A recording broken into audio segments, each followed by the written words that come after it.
Të nderuar përfaqësues të medias, të nderuar qytetarë, jam sot para jush për të çelur një kapitull të ri në mënyrën e komunikimit që unë si drejtori i përgjithshëm policisë shtetit, por dhe të gjithë drejtuesit e drejtorive vendore dhe strukturave të tjera policore, duhet të kemi në raport me median dhe publikun. Policia e shtetit është një institucion në shërbim qytetarëve dhe çdo veprim i ynë ka një themel: garantimin e rendit, sigurisë publike dhe zbatimin e ligjit. Pikërisht për këtë arsye, ne e konsiderojmë transparencën një element të domosdoshëm të punës sonë, sepse vetëm përmes saj mund të ndërtohet besimi reciprok mes qytetarëve dhe policisë. Sot dua të ndaj me ju një vendim të rëndësishëm policisë shtetit që lidhet drejt për drejt me mënyrën se si ne komunikojmë me ju dhe me publikun. Ky vendim nuk vjen rastësisht, por është rezultati i një reflektimi serioz mbi reagimet e shumta të qytetarëve, të cilët kanë shprehur shqetësimin e tyre për impaktin negativ që krijon në shoqëri mënyra se si përcillen çdo ditë lajmet mbi ngjarje kriminale dhe shumë lajme që ne japim nga çdo qark në përmbledhjet ditore. I kam pritur dhe dëgjuar këto shqetësime me shumë seriozitet dhe përgjegjësi. Kam kryer konsultime me specialistë të fushës, kam komunikuar me shumë nga homologët e mi në Ballkan dhe Europë dhe më rezulton se mënyra se si veprojmë ndikojmë negativisht në shoqëri dhe në jetën e përditshme të qytetarëve. Nisur nga sa më lart, policia e shtetit do zbatojë një formë të re komunikimi më të përgjegjshme, më të strukturuar dhe në përputhje me modelet më të mira evropiane. Dua të theksoj qartë, kjo nuk është një tërheqje nga transparenca. Përkundrazi, është një hap përpara drejt një transparence më cilësore dhe më profesionale, sepse ne besojmë se qytetarët nuk kanë nevojë për më shumë informacion, por për informacion të saktë, të verifikuar dhe të përgjegjshëm. Një informacion të matur që mos të ndikojë te perceptimi negativ dhe te kriminalizimi i shoqërisë. Çfarë ndryshon konkretisht në formën e re të komunikimit? Së pari, të gjitha dhënat statistikore, mujore dhe vjetore mbi kriminalitetin dhe sigurinë publike do të jenë të aksesueshme në mënyrë të plotë në faqen zyrtare të policisë shtetit. Së dyti, për ngjarjet dinamik, titullarët e policisë në vendngjarje do të japin informacionin e nevojshëm për mediat dhe publikun, në kohë reale dhe të shoqëruar me informacionin paraprak nga zëdhënësi e policisë. Kjo praktikë tashmë ka nisur dhe do të konsolidohet edhe më tej. Së treti, drejtuesit e drejtorive vendore të policisë me stafet e tyre do të zhvillojnë konferenca mujore për të bërë transparencë punën, rezultatet dhe sfidat në çdo qark. Së katërtë, për ngjarjet me impakt të lartë apo operacione të rëndësishme policore, policia e shtetit do të informojë në kohë dhe në mënyrë të plotë nëpërmjet kanaleve zyrtare. Përse po e bëjmë këtë ndryshim?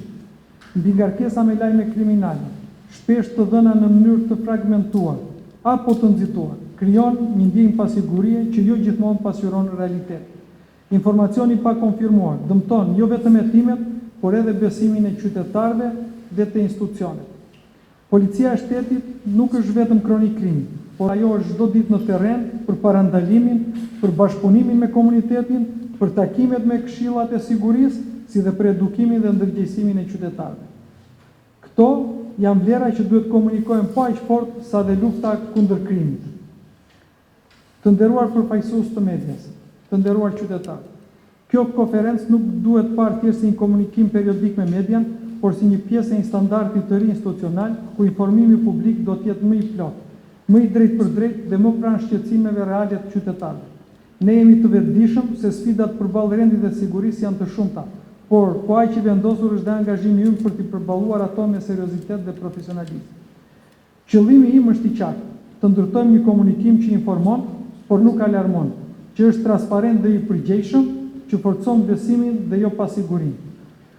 Qëllimi ynë nuk është thjesht të informoj më shumë, por të informoj më drejt, më saktë dhe gjithmonë me interes së sigurisë së qytetarëve. Në këtë frymë bashkëpunimi, transparence, jam i hapur për pyetje, për çështje të ndryshme, për të afektuar opinionin publik dhe për gjatë ngjarjeve që kanë ndodhur dhe gjatë muajit që lan pas.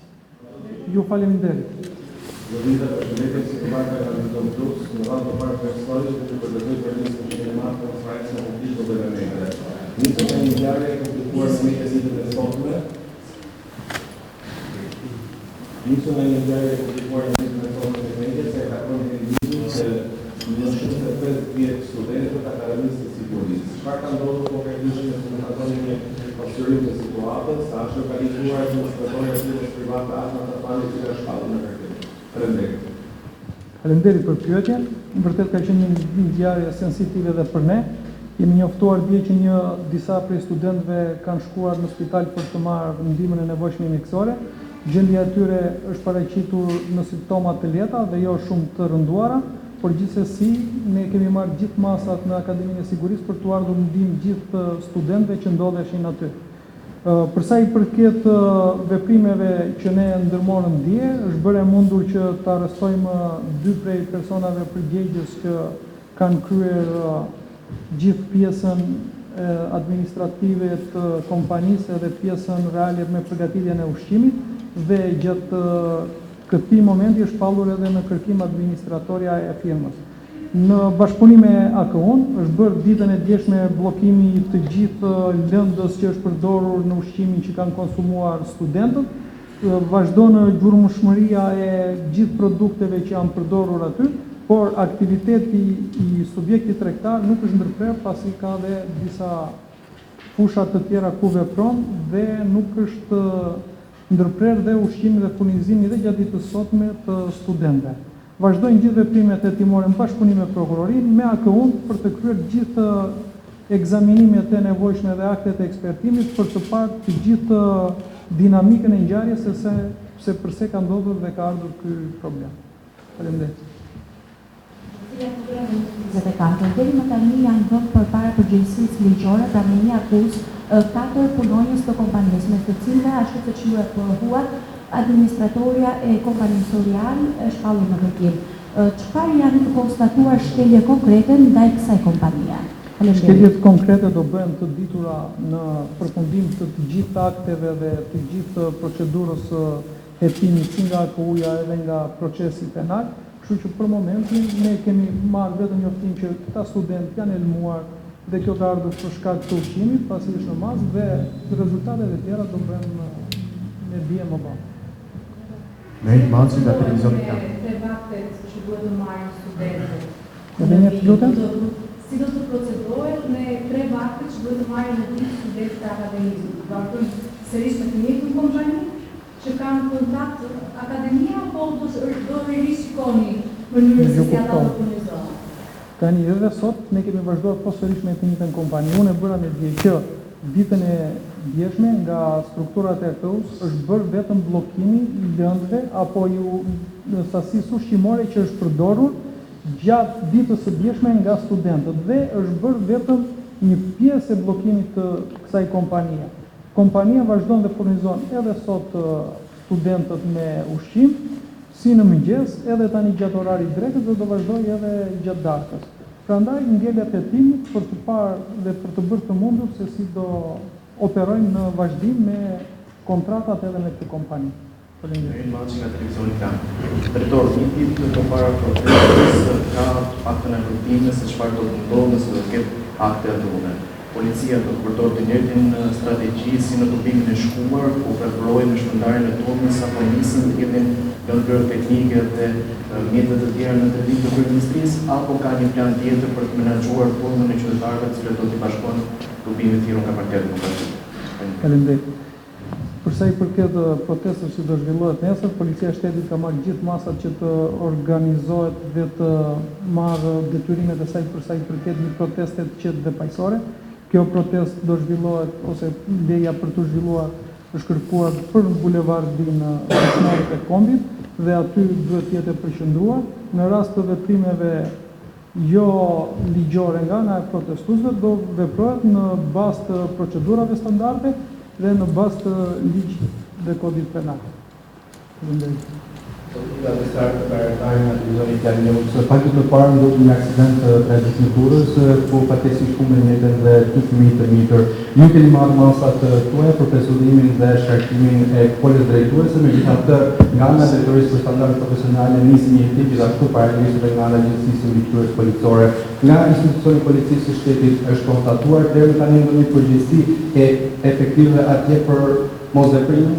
Ishte një ngjarje shumë e rëndë që ka tronditur gjithë opinionin publik, njëkohësisht edhe mua që ka tronditur shumë personalisht.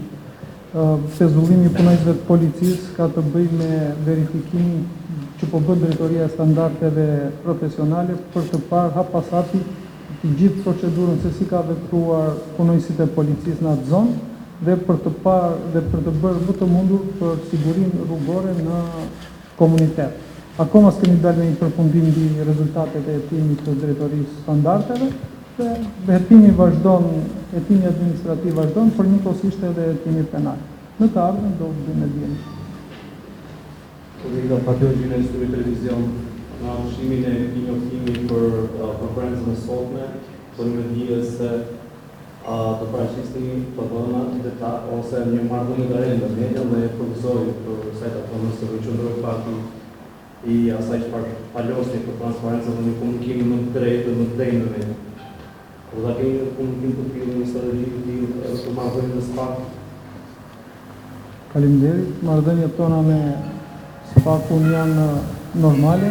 Ne bashkëpunojmë dhe veprojmë në bazë të gjithë rregullave dhe komunikimeve të përditshme, kështu që patjetër kur të jetë e nevojshme edhe komunikimet e përbashkëta do të.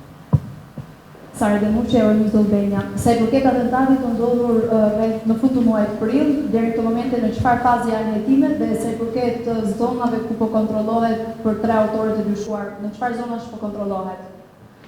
Për ngjarjen e Lezhës në këtë. Okej, faleminderit. Patjetër që policia që momentet e para, që ka të bire me këtë komunikimin që unë po bëj sot me ju, drejtori i policisë vendore doli një komunikim të drejtë për drejtë me njëherë në vendngjarje dhe veprimet hetimore kanë vazhduar. Edhe sot në mëngjes ne kemi kryer disa kontrolle me forcat speciale RNA, por për momentin akoma s'është bërë mundur kapja e autorëve të dyshuar.